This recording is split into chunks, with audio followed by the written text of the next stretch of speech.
semuanya, di sini ada sebuah soal yang mana berkaitan dengan kesetimbangan benda tegar.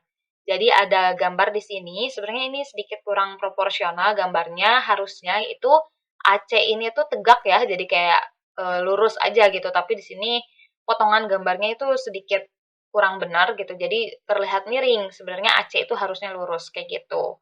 Oke, kita perhatikan ke soalnya. Jadi ada gambar di sini yang mana batang homogen AB itu sepanjang L, di sini panjangnya adalah L dan berat dari batang AB itu adalah W. Kemudian ditopang seutas tali pada ujung kanan, sedangkan ujung kiri batang berada pada dinding yang kasar. Berarti di sini dindingnya kasar.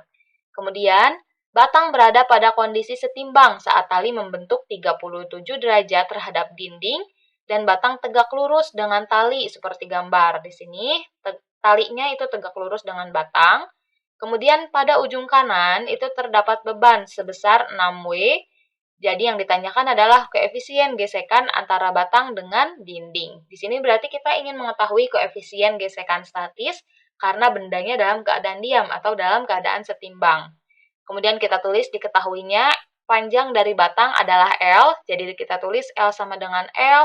Kemudian berat dari batangnya kita tulis sebagai WB, 37 derajat di sini kita tulis sebagai theta. Lalu berat dari beban kita tulis sebagai WBB ya teman-teman. Nah, di sini benda dikatakan setimbang itu jika memenuhi dua persamaan. Yang pertama adalah sigma F, yaitu ketika bendanya bergerak translasi itu harus sama dengan 0. Kemudian untuk benda yang bergerak rotasi itu harus sigma torsi sama dengan 0. Yang mana torsi itu rumusnya adalah F dikali R. Gaya dikalikan dengan lengan gayanya. Oke, nanti kita jelaskan satu persatu bagaimana cara mengerjakan soal ini. Yang harus pertama kali kita ketahui itu adalah bagaimana diagram gayanya terlebih dahulu nih teman-teman. Yang pertama itu selalu ada gaya berat yang mana arahnya itu selalu ke bawah. Jadi gaya berat itu akan selalu dimiliki oleh semua benda teman-teman. Nah jadi di sini gaya berat dari bebannya kita tulis seperti ini, arahnya ke bawah searah dengan percepatan gravitasi, kita tulis sebagai WBB. Kemudian di sini kan membentuk sudut antara batang AB dengan bebannya. Yang mana di sini kita tidak ketahui sudutnya berapa, tapi di sini proyeksi WBB terhadap sumbu X dan sumbu Y itu adalah terhadap sumbu X-nya itu adalah WBB sin theta dan terhadap sumbu Y-nya adalah WBB cos theta. Nah, kalau teman-teman gimana misalnya penasaran ya bagaimana sih kok bisa WBB sin theta yang sumbu X dan sumbu Y-nya WBB cos theta? Kenapa enggak yang sumbu X itu cos dan yang sumbu Y itu adalah sin? Nah, itu nanti kita akan bahas di video yang berbeda karena kalau kita bahas di sini itu akan terlalu panjang, teman-teman. Kemudian, ya ini proyeksinya seperti ini. Kemudian yang kedua, itu kan batang AB juga memiliki berat, maka akan ada gaya berat juga yang arahnya ke bawah. Kita tulis sebagai WB. Kemudian ada juga nih proyeksi di dalam sumbu X dan di dalam sumbu Y. Di dalam sumbu X akan sama dengan WB sin theta dan di dalam sumbu Y akan sama dengan WB cos theta, kayak gitu. Kemudian yang kedua itu akan ada gaya normal, yang mana kan di sini batang itu bersandar kepada dinding, jadi arahnya itu tegak lurus. Dindingnya itu vertikal, sehingga gaya normalnya itu adalah horizontal. Jadi arah dari gaya normal itu selalu tegak lurus. Kemudian yang kedua ada gaya gesek yang arahnya itu berlawanan dengan pergerakan benda. Di sini kan kalau misalkan nih sistem ini itu bergerak, berarti kan bendanya di sini batang itu akan bergerak ke bawah gitu kan. Nah, di sini berarti gaya gesek itu harus berlawanan sehingga arahnya ke sebelah atas kayak gitu. Kemudian di sini yang terakhir ada gaya tegangan tali, yang mana arah dari gaya tegangan talinya itu kalau ditinjau di titik B itu akan ke atas teman-teman. Nah, di sini gaya tegangan tali juga karena membentuk sudut ya 37 derajat terhadap tali dengan dinding, maka akan ada gaya tegangan tali yang kita bisa proyeksikan terhadap sumbu X dan sumbu Y. Yang sumbu X-nya itu adalah T sin theta dan sumbu Y adalah T cos theta. Nanti kita bahas di lain video bagaimana cara menentukannya ya teman-teman.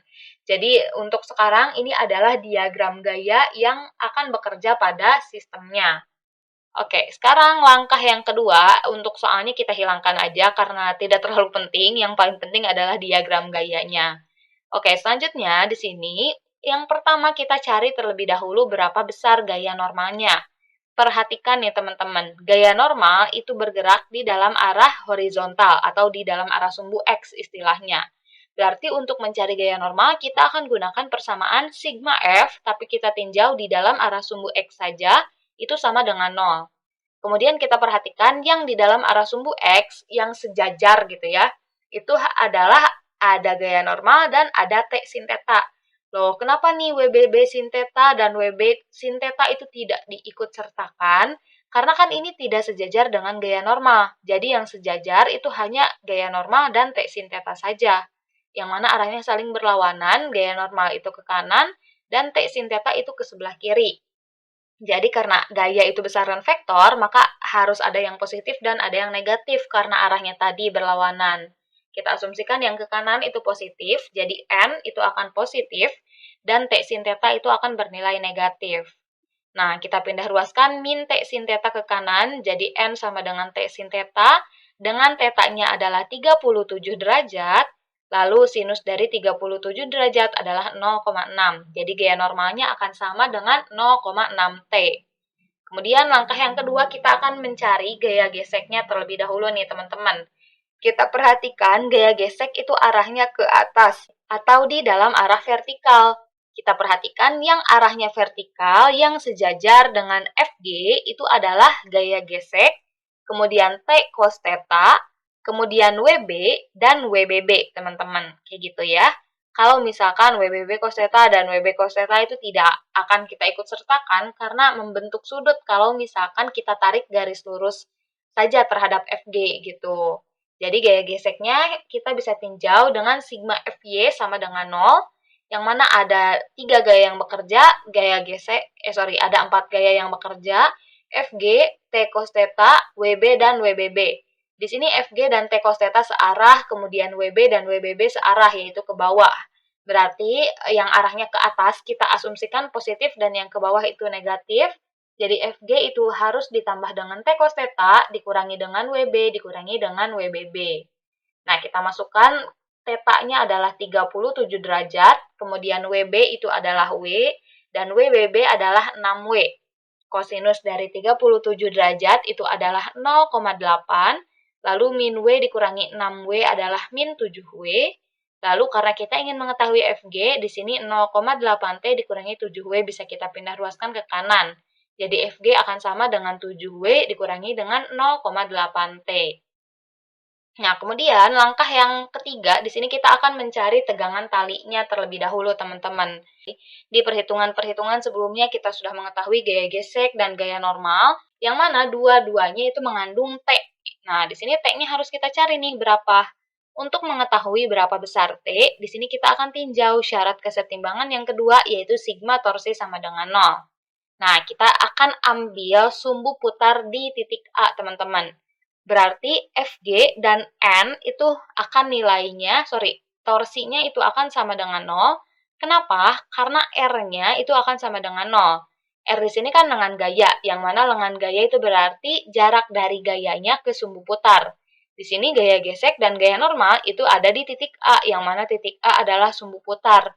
Berarti R-nya atau lengan gayanya itu akan sama dengan 0 karena tidak ada lengan gaya, kayak gitu istilahnya.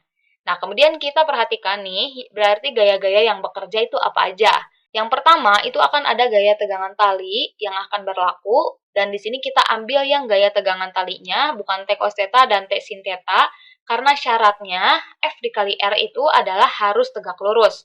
Jadi tegak lurus tuh harus kayak gini ya, teman-teman. Nah, harus kayak gini. Jadi gak boleh membentuk sudut dengan batangnya. Di sini kan yang kita ambil sebagai lengan gaya itu batangnya.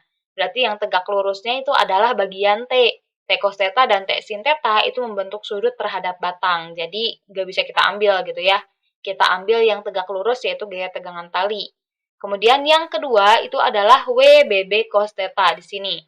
Ini udah tegak lurus dengan batangnya kayak gitu. Lalu ada juga WB cos theta. Ini tegak lurus dengan batang. Jadi ada 3 gaya nih yang akan bekerja untuk sigma torsi. Sekarang kita tentukan arahnya, karena sumbu putar di titik A, berarti arah dari gaya tegangan tali itu seperti ini. Arah dari WB cos theta seperti ini, pokoknya menuju ke titik A. dan arah dari WBB cos theta seperti ini. Kita perhatikan nih, yang searah dengan perputaran jarum jam adalah WBB cos theta dan WB cos theta. T itu berlawanan arah dengan perputaran jarum jam. Sehingga kita asumsikan yang arahnya searah dengan perputaran jarum jam positif dan yang berlawanan dengan perputaran jarum jam negatif. Jadi sigma torsi di sini bisa kita tulis menjadi torsi yang diakibatkan oleh WB dan torsi ditambah dengan torsi yang diakibatkan oleh WBB dikurangi dengan torsi yang diakibatkan oleh tegangan tali karena arahnya berlawanan. Jadi ingat ya, torsi dan gaya itu merupakan besaran vektor, sehingga kalau arahnya berlawanan berarti tandanya itu berbeda.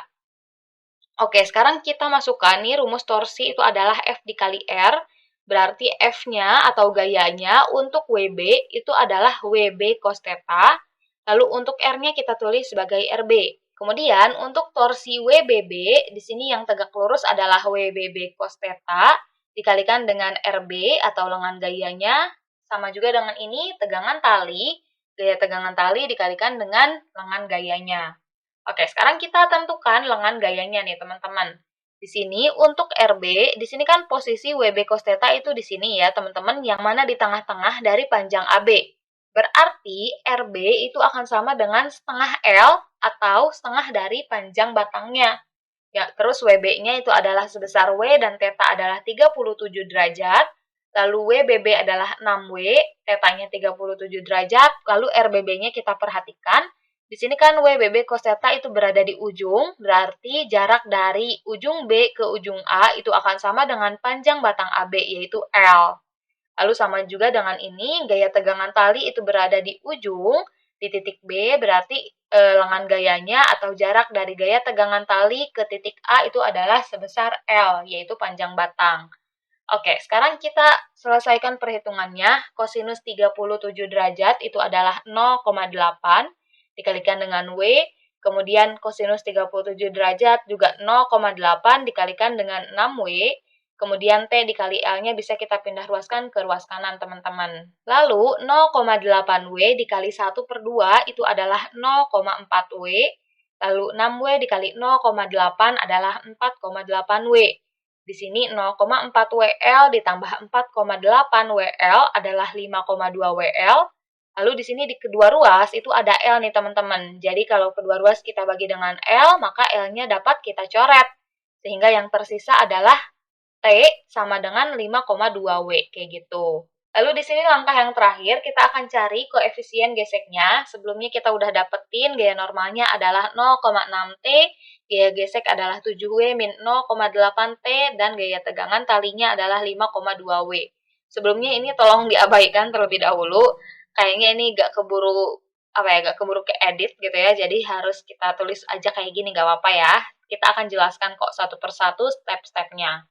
Oke, sekarang langkah selanjutnya kita akan menghitung koefisien gesek statis yang ingin diketahui teman-teman. Di sini kita akan gunakan rumus gaya gesek, yaitu koefisien gesek statis dikalikan dengan gaya normal. Kita masukkan nilai gaya geseknya adalah 7W dikurangi 0,8T, kemudian gaya normal adalah 0,6T. Sekarang kita masukkan T-nya adalah 5,2W, teman-teman. Jadi yang kiri itu adalah 0,8 dikali 5,2W, hasilnya adalah 4,16W. Kemudian yang kanan 0,6 dikali 5,2W adalah 3,12W. Yang ruas kiri 7W dikurangi 4,16W adalah 2,84W. Kemudian karena kita ingin mengetahui koefisien gesek statis, di sini 3,12W bisa kita pindah ruaskan ke ruas kiri. Lalu kita perhatikan W dibagi W itu adalah 1, sehingga bisa kita coret. Jadi yang tersisa adalah 2,84 dibagi 3,12. Kemudian ini bisa kita sederhanakan bentuknya dikalikan dengan 25 dibagi 25, teman-teman. Jadi 2,84 dikali 25 hasilnya adalah 71, lalu 3,12 dikali 25 hasilnya adalah 78. Maka dari itu dapat kita tarik kesimpulan bahwa besar koefisien gesek statisnya adalah 71 dibagi 78. Makasih banyak udah mau menonton, semoga videonya bisa membantu.